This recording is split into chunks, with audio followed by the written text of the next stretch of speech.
नमस्कार, stitch with आशु या channel मध्ये आपल्या सर्वांचे स्वागत आहे। आज आपण बोटनेक प्रिन्सेस कट ब्लाउज बघणार आहोत 36 साइजचा।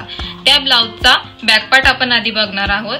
त्याला आपण कोणती गळा डिझाइन दिलेली आहे ते बघणार आहोत आणि त्यासाठी आपल्याला आधी ड्रॉइंग, कटिंग आणि मग स्टिचिंग या 3 स्टेप करायच्या आहेत। ओके, तर आता आपण इथे कटिंग करायला सुरुवात करूया। 13.5 + 1 14.5 अशी उंचीची मार्किंग करायची। 14.5 वर आपल्याला 2 ठिकाणी मार्किंग करायची आहे, म्हणजे आपली लाईन क्रॉस जाणार नाही। आता इथे एक स्ट्रेट लाईन आखून घ्यायची। दोघं पॉइंटला मिळवून एक स्ट्रेट लाईन आखायची। आता आपल्याला आपला शोल्डर टाकायचा आहे। बोटनेक गळा आहे, त्यासाठी आपला शोल्डर मोठाच येणार। फुल शोल्डरचा हाफ घ्यायचा आहे 7 इंच। फुल शोल्डर आपलं 14 इंच आहे, तर 7 इंच घ्यायचं। आणखी थोडी खाली टेप ठेवून 7 इंचावर मार्किंग करून घ्यायची। हे बघा, इथे 7 इंचावर एक मार्किंग करायची। आता एक स्ट्रेट लाईन मारून घ्यायची। स्ट्रेट लाईन मारायची इथे। आता आपल्याला मुंड्याची मार्किंग करायची आहे। मुंडा आहे आपला 6.5 इंच। 6.5 इंचावर मार्किंग करायची।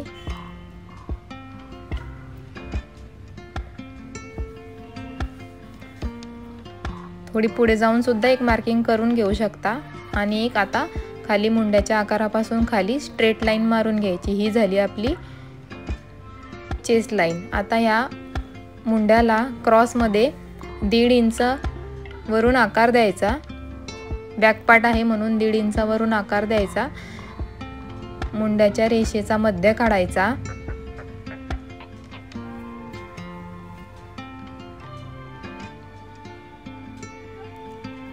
आता इथे छातीचा चौथा भाग टाकायचा। 36 साइजची आपली चेस्ट आहे, तर इथे 36चा चौथा भाग टाकायचा 9 इंच आणि 1.5 इंच मार्जिन टाकायचं फिटिंगच्या शिलाईसाठी। दोघं मार्किंग झालेले आहेत। व्यवस्थित मार्किंग करून घ्यायचं। 9 + 1.5 इंच किती झाले आपले? हे 10.5 इंच। व्यवस्थित मार्किंग करायची। आता आपल्याला मुंड्याचा आकार द्यायचा आहे, तर फ्रेंच कर्व घेऊन व्यवस्थित 1.5 इंचावरून मध्यापर्यंत गोल आकार द्यायचा। हा आपला मुंड्याचा आकार झालेला आहे। आता इथे मोजून घ्यायचं किती आलंय। 10.5 इंच। तेच आपल्याला कमरेला मार्किंग करायची आहे 10.5 इंचावर। 10.5 इंचावर मार्किंग करून झालेली आहे। 1 इंच खाली जायचं, म्हणजे आपल्याला मागच्या पार्टला टक्स द्यायची गरज नाहीये कमरेला। 1 इंच मायनस करायचं 10.5 मधून। 9.5 वर आपली मार्किंग आली आणि ती रेष आपण वरच्या 10.5च्या मार्किंगला जोडून घेतली। आता आपल्याला नेकची मार्किंग करायची आहे। गळा रुंदी टाकायची 4 इंच।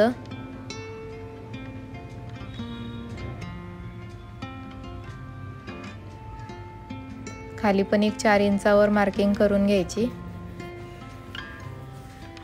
एक सरळ रेषा ओढायची। आता गळा उंची टाकायची आपल्याला, तर आपली गळा उंची आहे 3.5 इंच। 3.5 इंच टाकायची उभ्या रेषेवर। 3.5 इंचावर मार्किंग करून घेतली। आता तेवढी स्ट्रेट लाईन ओढून एक बॉक्स तयार करून घ्यायचा। बॉक्स रेडी करायचा गळ्याचा आकार देण्यासाठी। स्ट्रेट लाईन ओढून घ्यायची तिथून। क्लिअर आहे? हा आपला बॉक्स रेडी आहे बोटनेकचा आकार देण्यासाठी।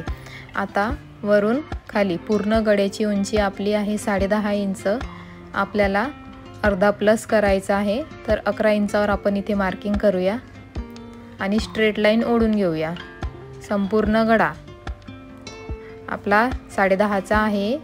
11वर आपण मार्किंग केली अर्धा प्लस करून आणि इथे बॉक्स तयार करून घेऊ.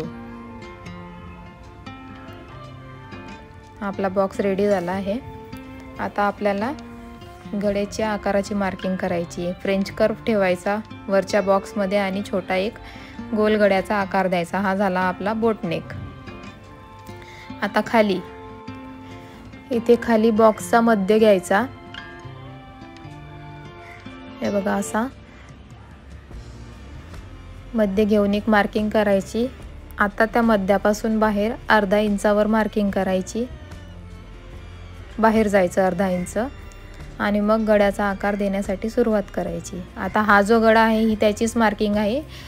गळ्यांची डिझाईन चेंज होईल तर मार्किंग पण चेंज होईल.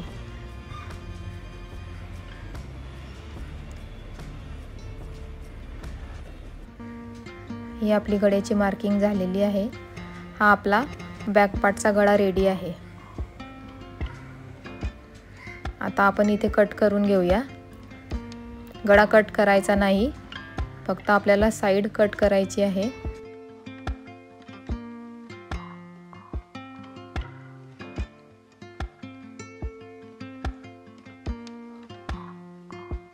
व्यवस्थित कट करायचं, गळा कट करायचा नाही. ही झाली आपली बॅक पार्टची कटिंग.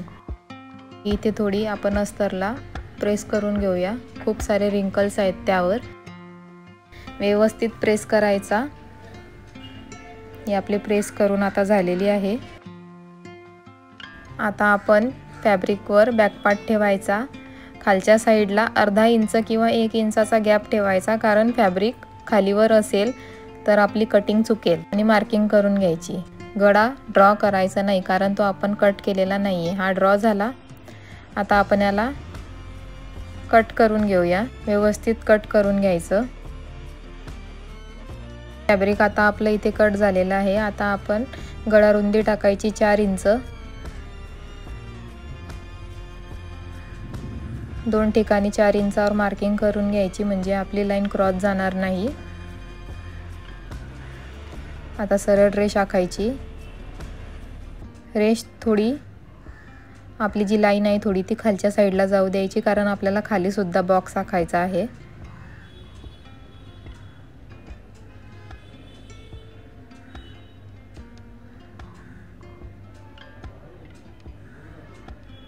आता 3.5 इंचावर उंची द्यायची गळ्याला आणि बॉक्स तयार करायचा. हे बघा 3.5 इंचावर आपण रुंदीची मार्किंग केलेली आहे आणि हा बॉक्स रेडी करायचा. क्लिअर आहे. हा झाला आपला वरच्या बोटनेकचा बॉक्स रेडी. आता खाली 4 इंचावर मार्किंग करायची आणि आपला 11चा गळा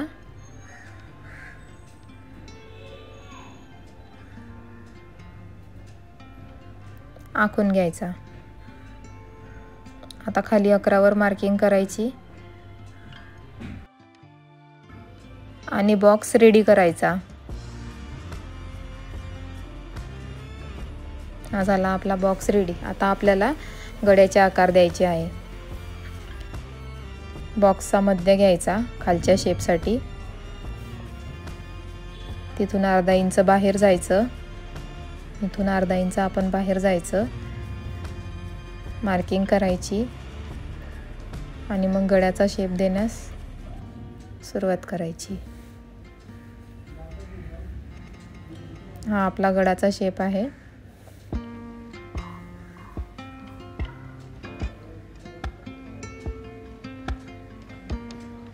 व्यवस्थित द्यायचा. थोडी कर्व लाईन द्यायची, म्हणजे गळ्याचा शेपही चांगला दिसेल. स्ट्रेट दिली तर तो एकदम स्ट्रेट दिसेल, कर्व दिली तर तो कर्व दिसेल.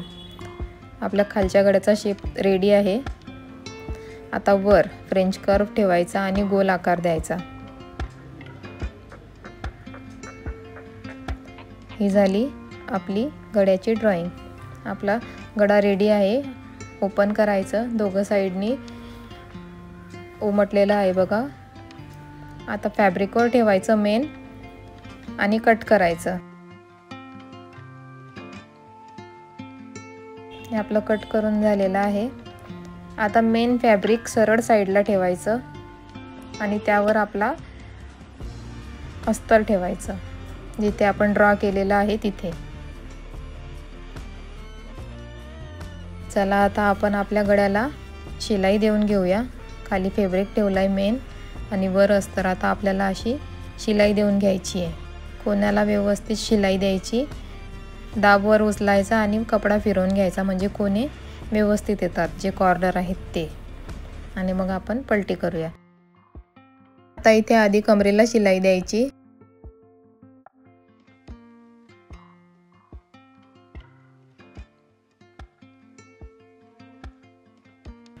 आता आपण गळ्याला शिलाई देऊन घेऊया। मार्किंग आहे त्यावरूनच आपल्याला शिलाई देऊन घ्यायची आहे।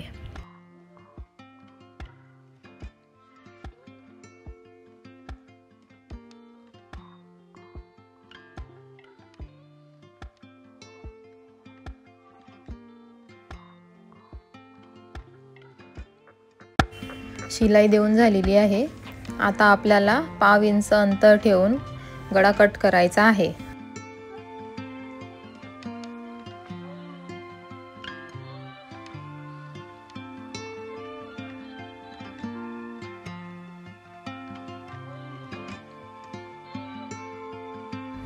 आता इथे छोटे छोटे कट देऊन घ्यायचे आहे पूर्ण गळ्याला।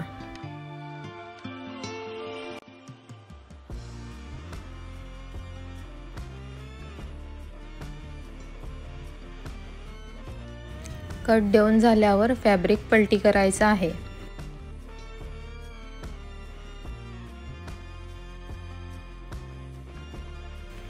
आपला गळा इथे आता व्यवस्थित पलटी करून झालेला आहे। आता आपल्याला यावर दाब शिलाई देऊन घ्यायची आहे। किनारीने दाब शिलाई द्यायची।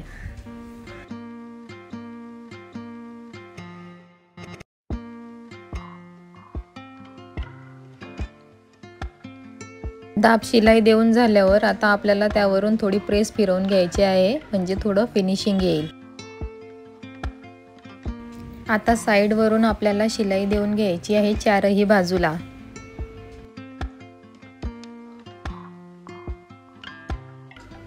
एक्स्ट्रा फॅब्रिक कट करून घ्यायचा। आता जितकंही बाहेर असेल तितकं सगळं कट करायचं। आता गळ्याला लेस लावून घेऊया। किनारीने शिलाई द्यायची।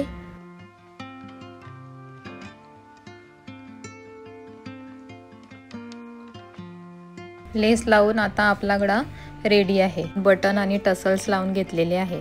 तुम्हाला ही गळा डिझाइन कशी वाटली मला कमेंटमध्ये नक्की सांगा आणि व्हिडिओ आवडल्यास सबस्क्राइब करायला विसरू नका।